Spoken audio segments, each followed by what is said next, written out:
vortex. You know what's really cool? Besides the kingdom of heaven, because you're not burning in hell.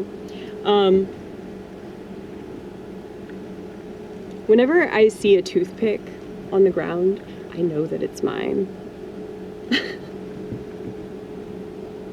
There are very few people that use toothpicks the way that I use them.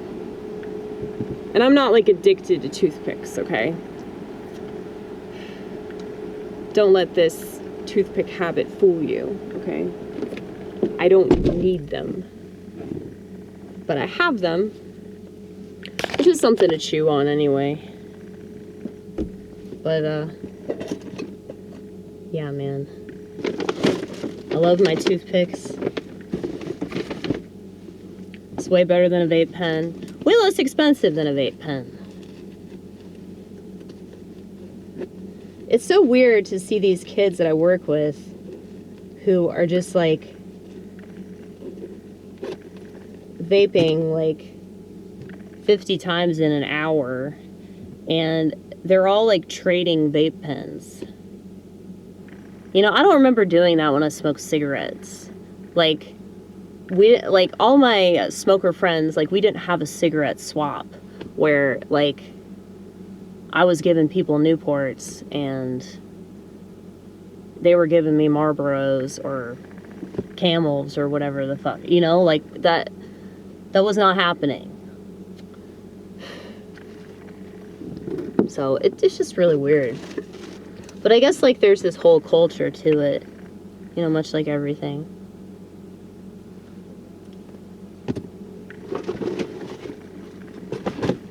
But,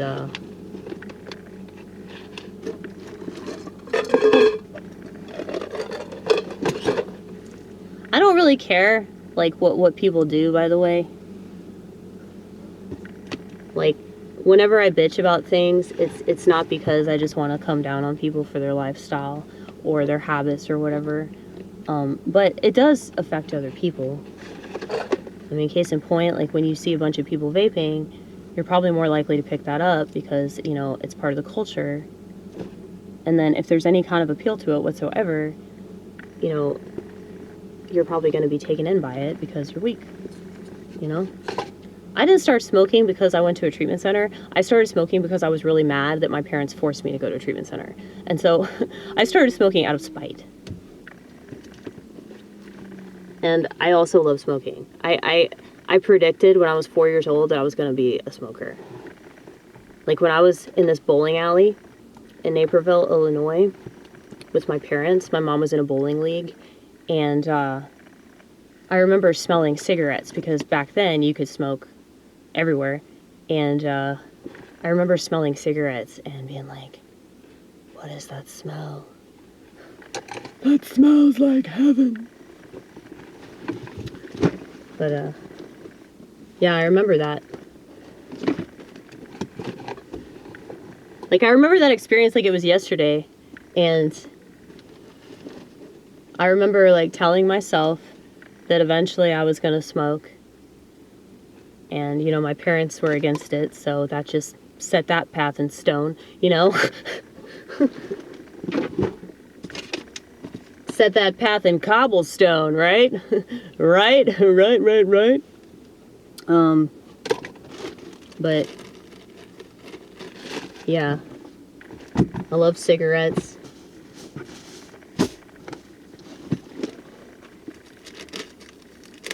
And the appeal to cigarettes is that they're inspiring.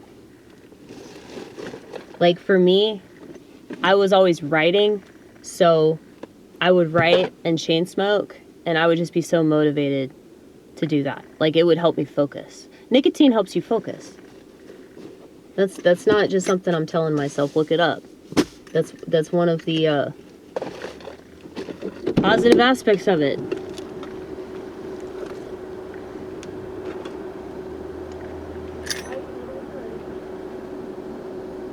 But yeah, I want to show y'all this little guy. Dude, we raised over $100,000 for this widow fund at my church. Like, that, when I made those posters, I actually sold 2 of them. But, yeah. I got him. He was $4. But yeah, apparently, he was handmade in Indonesia.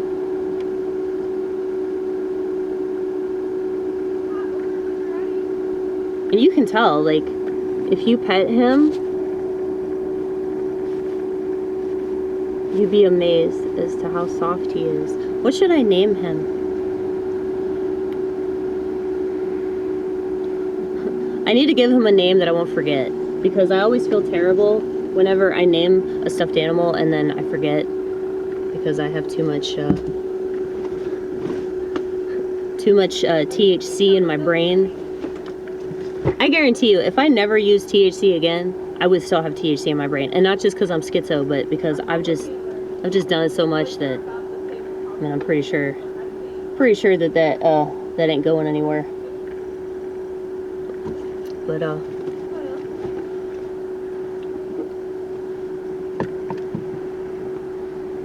I know I've said this before, but I can't repeat it enough. I do not advocate for anything. I mean, aside from, like, you know, self-knowledge, you know, but when it comes to drugs, when it comes to, like, you know, anything that's habit forming, I do not advocate for that. But what I do advocate for is just, you know, knowing yourself and understanding yourself. And if there are drugs that help you do that, then by all means. It is your body, it is your brain, but keep that in mind. Like, your body is the temple of the living God, and so if you're abusing it in any kind of way, it's like you're abusing God. You're abusing what God gave you. And I mean, that's such a slap in the face. And I realize that, you know, for a lot of us of the educational variety, as Bill Wilson would say, it's like we need to learn on our own. We need to figure these things out on our own. Like, you know, we can't be told what to do. And I don't think that that's a bad quality. I really don't. But, you know, you gotta take ownership for your decisions, you know? Like, there's nothing that pisses me off more than people that act like somebody forced them to do things, or, you know, they just, you know, go along with something and then they're mad because of the consequences of that. And it's like, you did it, you know? That pipe is in your hand. You packed that bowl, okay? You rolled that blunt, you rolled that joint, you smoked it, you lit it, okay? So stop acting like, you know, you didn't make that choice. Just trying to raise the consciousness, y'all. That's all I'm doing, okay? That's all I'm doing. But I'll talk to you later.